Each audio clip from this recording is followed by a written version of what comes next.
Greetings, my name is Gary Snyder, LCSW in the state of California, as well as the state of Louisiana. I'd like to personally thank you for your support, and I hope you find the information useful.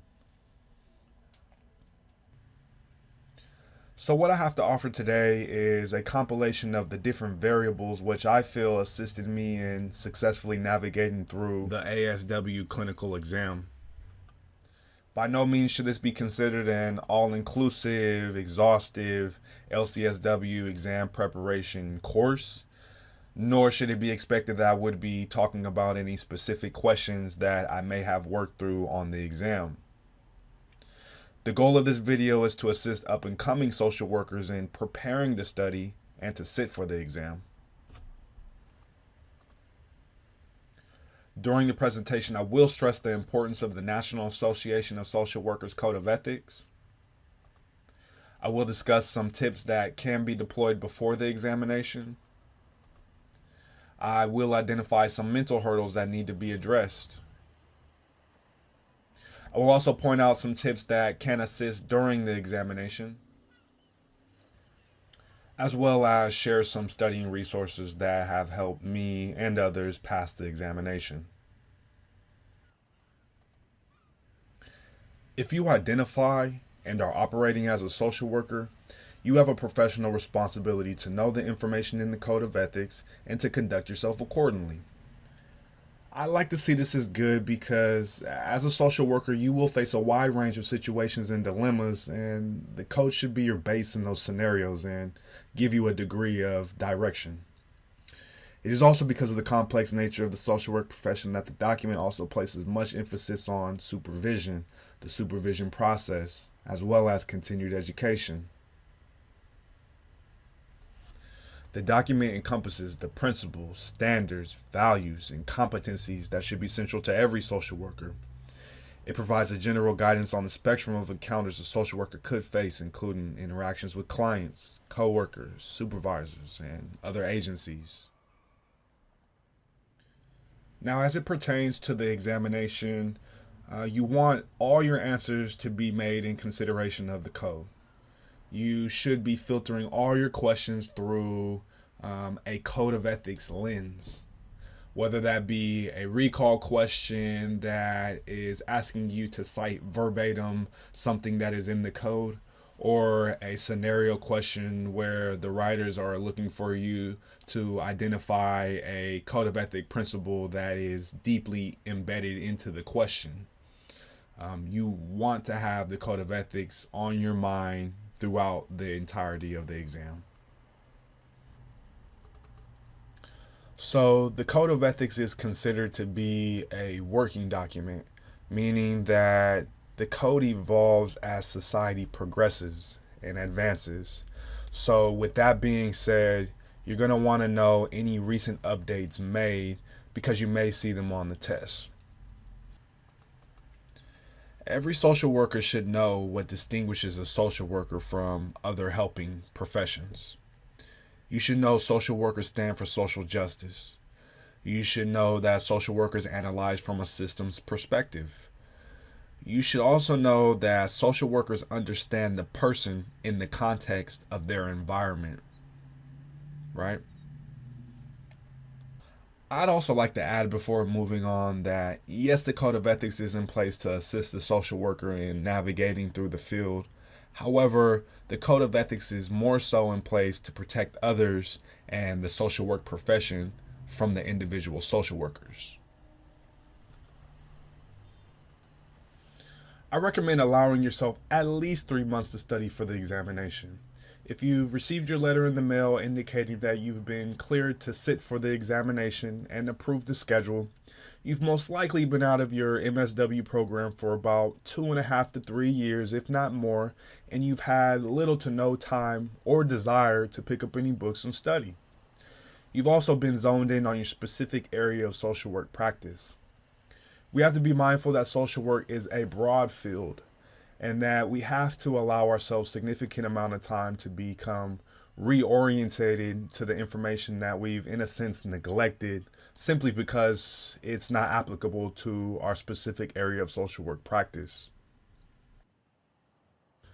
I propose trying an incremental study process divided by month, with your first month being a period where you are getting yourself back into the study mentality.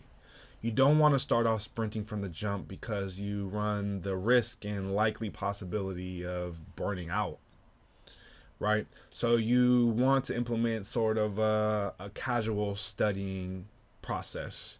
And what I mean by that is when you have some downtime, when you're commuting, or when you're at your desk and you have a little free time, you can work an application on your phone, answering a daily question, or just doing some casual research on various topics.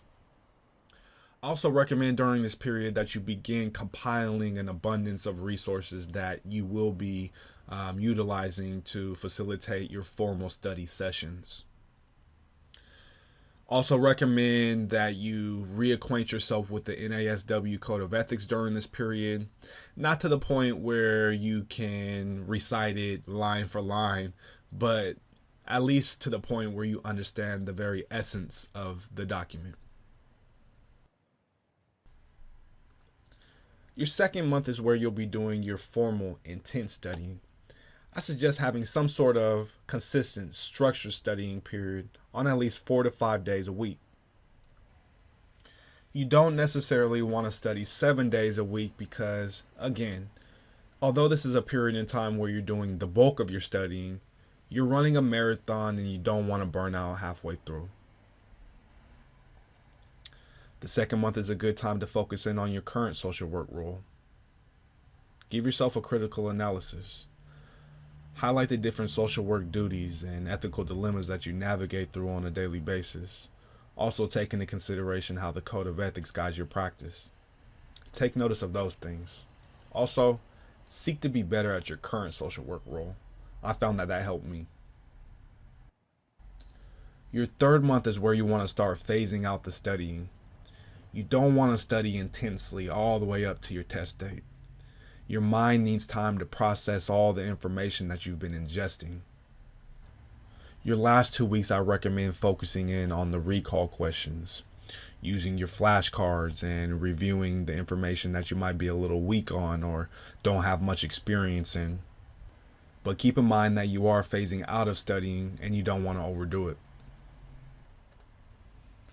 The day before, the day of the exam, I strongly suggest little to no studying, preferably no studying. You should be utilizing this time to rest and relax and continue to let the information process. To the right, you can see a graph which represents this studying process. When you're approved to sit for the examination, you will be sent a candidate handbook. It would be wise to review it. The handbook will give you a good idea of what to expect on your test date. You don't want to arrive to your test site and you don't know what's going on, or in a worse scenario, you don't have everything you need to be admitted to take the test.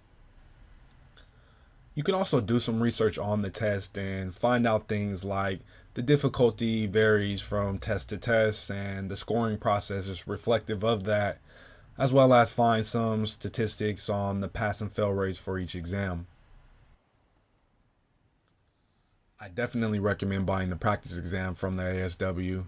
This will give you a good idea of how the questions will be structured on the test. It will also give you some insight of some of the information that's covered, although it should be noted that the practice exam consists of questions that have been retired from previous exams. Try detaching from your social media accounts. Not necessarily go cold turkey, but you need to be utilizing that time that you're spending on social media for studying. Also, when you're browsing through your social media accounts, you're taking in a lot of information. You want to avoid the opportunity to get distracted. I believe it's helpful staying in close proximity of the testing site the day before the exam, even if that calls paying for a hotel room. You don't want to run the risk of falling behind an accident or getting stuck in traffic on your way there. Now you're racing towards the test site. You want to rule all those types of things out. Also a good idea to drive past the test site, map it, know how to get there so you're not searching for the place when it's time for you to go for the exam. Look, you want as little on your mind outside the scope of walking into that building and getting the job done. I like to think exercise played a part in me passing the exam. If not for anything else, it did assist me in resting. You sleep better when you're physically exhausted. Facts. I wasn't doing anything too ridiculous, but I did establish a pretty good cardio routine. Eating good played a part as well. I find when I'm exercising and when I'm eating a good nutritious diet, I work more efficient and I have more energy. And that's what you need going into studying and testing. Your test site should offer a variety of different times you can come and take the test. I recommend scheduling it for a time that you're usually up and going and when you have the most energy throughout the day. If you're not a morning person, don't schedule your test for a morning. Dress comfortably. You're not going to an interview. You want to be comfortable when you're sitting down taking this test. I think I wore some sweats, a t-shirt, and some tennis shoes. This last one is me being transparent. I didn't tell anybody I was going to take the test. And my reason for that was that this is a pretty significant point in your career. And when people know that you're going up against the test, they're going to be asking you, are you ready? Are you ready? And I really didn't think that pressure was necessary. I also didn't want to be worried about what I would tell people if I did not pass. This is a pretty intense test. And so there's enough pressure already. So I didn't feel like adding that to the equation was necessary. But, it's up to you. Do what's best for you and your process. This next section is what I refer to as mental hurdles. And what the term means is that in life, generally speaking, we are at times faced with challenges where our thoughts, our thought processing may interfere with our ability to perform and execute optimally. We can refer to that type of thought pattern as being self-defeating. We can challenge those thoughts by utilizing interventions like positive self-talk and affirmations. If you're a clinician or a therapist, this may sound all too familiar. But let's keep in mind, we're human, and sometimes it's not necessarily a bad idea for us to take our own advice. Here are some affirmations which I hope help you mentally prepare and pass the test. You should know that you can take the test again. We have to grasp the reality that no matter how much we prepare for the test, there is still a possibility that remains that we can walk into the test and fail it. It's happened to the best of them, but not all is lost. You can try again, and I hope you do. If you're coming to this point in your career, you've been in the social work realm at least 5 years, including the NASW program, supervision, as well as work experience. Don't put this test above you. You are a social worker. And you should go into the test with that confidence.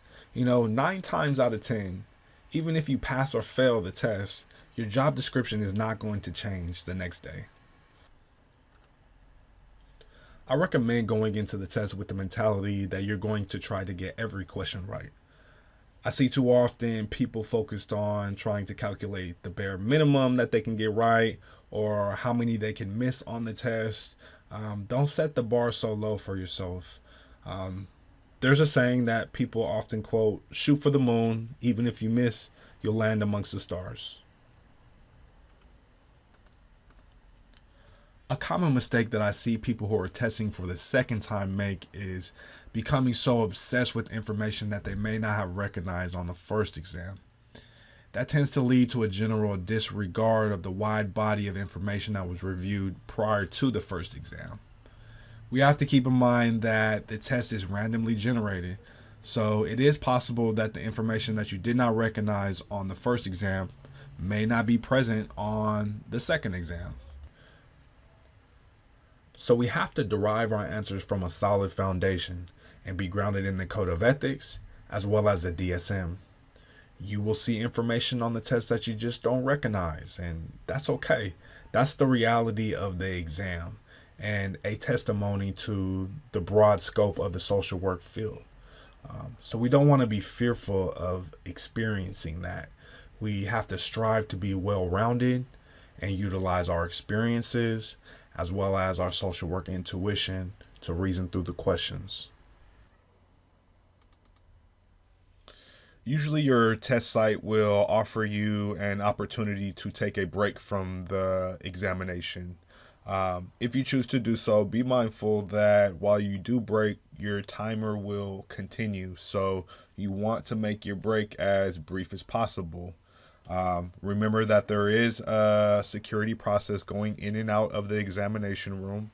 And generally speaking, you want to utilize the break process as a means of getting yourself comfortable and mentally prepared to return to the examination. You want to avoid using the time to panic and to excessively worry. What would your supervisor do? What would one of your colleagues that's really good and thorough do or say? Or what wouldn't they do or say? This is a technique and a filter that helped me reason and answer some of the questions that really didn't stand out, especially helped with some of the scenario questions.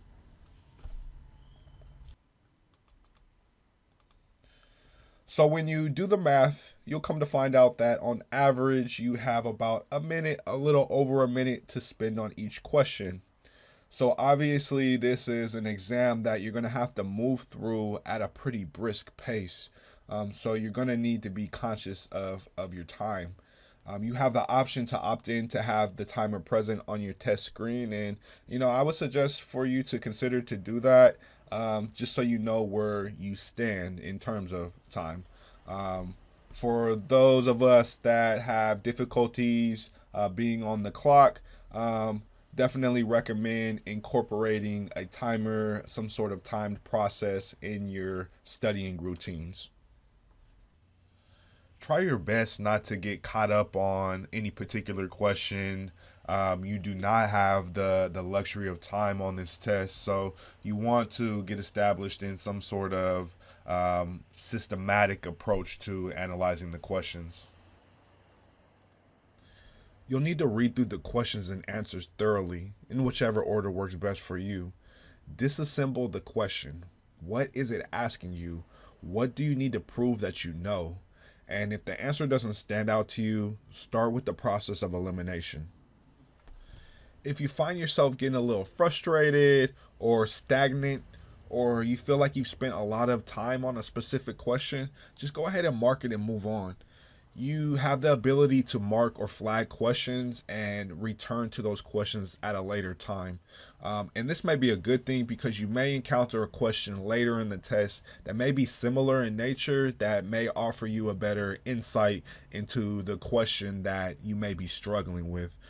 So don't be afraid to mark and move on. But before you do, select the answer that you are leaning most towards, just because you never know if you'll have enough time to go back, and at least you'll have a possibility of getting the answer right. Don't get caught up adding or subtracting from the questions. Avoid making assumptions. Sometimes we can unconsciously insert bits and pieces of information into the question just based off of the question being asked being similar to maybe some experiences or encounters that we may have observed in the field. I would say, in my opinion, be more on the side of concrete versus abstract when analyzing the questions.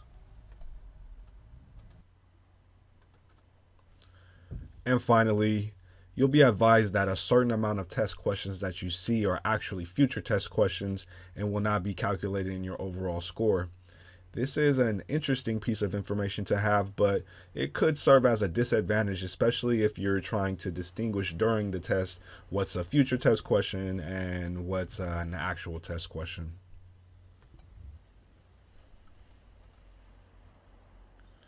Below is a fairly short list of studying resources slash areas of focus. I won't be covering them in this video, but I would highlight the importance of being solid in the NASW Code of Ethics, the DSM, the mental disorders, human behavior and social environment, as well as the theories and clinical interventions. Okay, so I'll be leaving some links in the description. I hope this finds someone well and is helpful. Please come back and let us know what you found helpful in your studying process. And good luck. Keep doing the work.